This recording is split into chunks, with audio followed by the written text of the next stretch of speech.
చేస్తూ over to you Suhas గారు. చేసిన మీడియా మిత్రులందరికీ థ్యాంక్స్ అండి.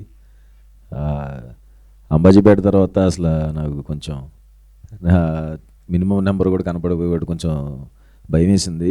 మా ప్రొడ్యూసర్ నరేంద్ర గారికి, వంశీ గారికి, వాసు అన్నకి అండ్ మా డైరెక్టర్ గోపి అన్నకి థ్యాంక్స్. ఇక్కడ కొంచెం ఏ సర్టిఫికేట్ వలన తక్కువ వస్తుంది, కానీ యూఎస్లో 100K చూసి 2 ఏళ్ళు అయింది. చాలన్నా అంత పెద్ద ఆశలు లేవులే నాకు. అట్లీస్ట్ సేఫ్ అయ్యాం. సినిమాతో ఓటీటీ మంచి ప్రైస్ వచ్చింది నాకు చాలా రోజుల తర్వాత. దానికి ప్రొడ్యూసర్స్కి చాలా థ్యాంక్స్ అండ్ జీవాల్కి థ్యాంక్స్. ఇంకా ఎవరన్నా చూడని వాళ్ళు ఉంటే చూడండి. ఇంకో 10 days ఉంటుంది. అండ్ థ్యాంక్ యూ అందరికీ, మా డిఓపికి, శివానీకి, అందరికీ థ్యాంక్స్ అండి. Thank you so much. Narendra గారు థ్యాంక్స్ అండి. Thank you.